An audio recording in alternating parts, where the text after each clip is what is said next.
এবার কি স্যামসাং এর কপি করছে অ্যাপল?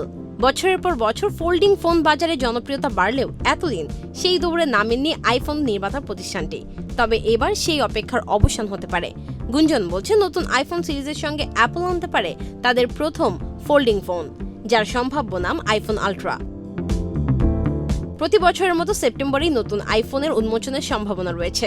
অনলাইনে ফাঁস হওয়া তথ্য মতে আগামী 9 সেপ্টেম্বর হতে পারে সেই বহুল প্রতীক্ষিত আয়োজন। সেদিন আইফোন 18 প্রো ও 18 প্রো ম্যাক্সের পাশাপাশি দেখা যেতে পারে আইফোনের প্রথম ফোল্ডিং ফোনটিও।